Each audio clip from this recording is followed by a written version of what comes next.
সাধারণ নাগরিকদের সুবিধার্থে ত্রিপুরা সরকার সারা রাজ্যব্যাপী সিএম হেল্পলাইন 1905 পহেলা সেপ্টেম্বর 2021 থেকে চালু করতে যাচ্ছে। আপনার অভিযোগ জানানোর জন্য এখন আর কোনো অসুবিধার সম্মুখীন হতে হবে না। আপনার অভিযোগ দায়ের করুন নিমেষেই। এই হেল্পলাইনে কোনো অভিযোগ দায়ের করা হলে রাজ্য সরকার নির্দিষ্ট সময়ের মধ্যে সমাধানের জন্য উপযুক্ত পদক্ষেপ নেবে। সিএম হেল্পলাইন 1905, জনতার সাহায্যে জনতার পাশে।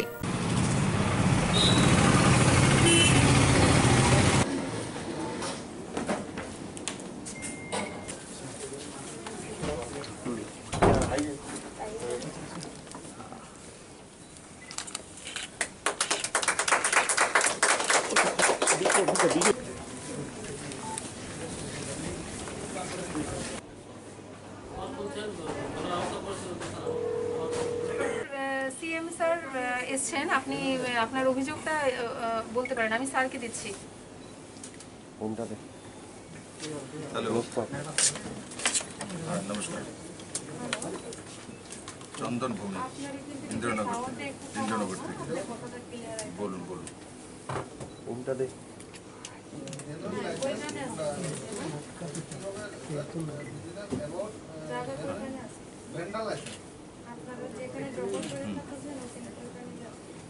ভালো না।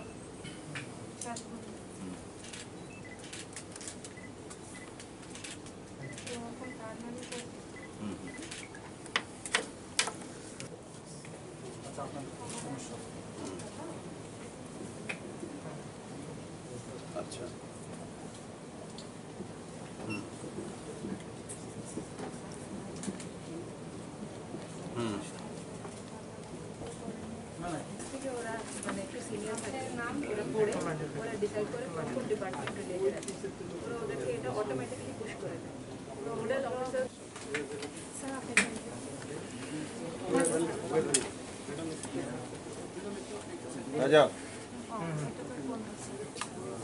কথা বলতে চান আপনাকে?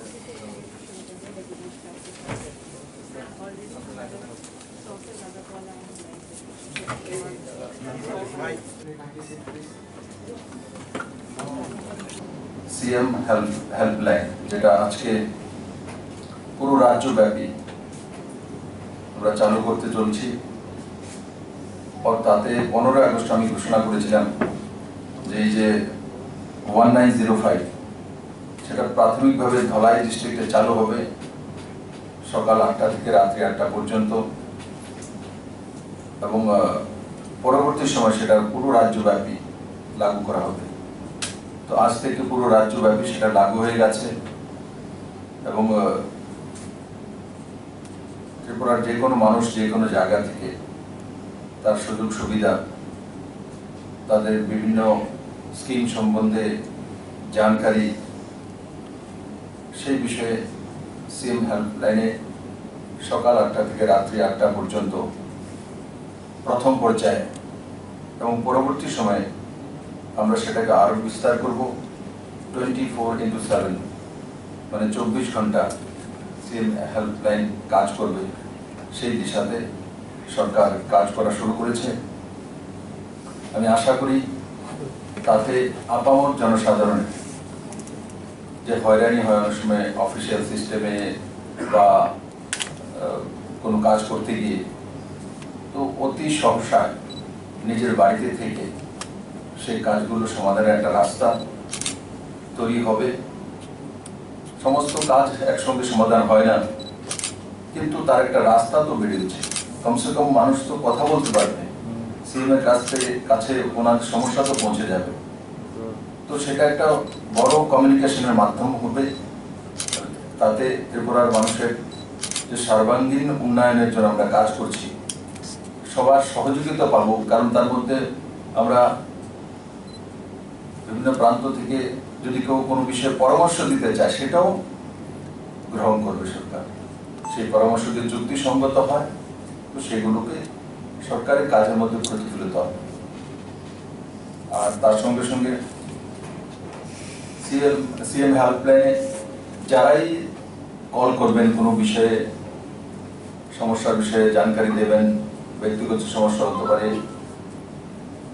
সার্বজনীন সমস্যা হতে পারে, তো সেগুলোকে সমাধান করার জন্য কল আসার পর এখান থেকে বিভিন্ন দপ্তরের কাছে রাইট আপ চলে যাবে এবং সেই দপ্তর থেকে তার রাইট আপ আবার এখানে আসবে এবং যারা কল করেছেন তাদেরকে সেই বিষয়ে জানকারি দেওয়া হবে।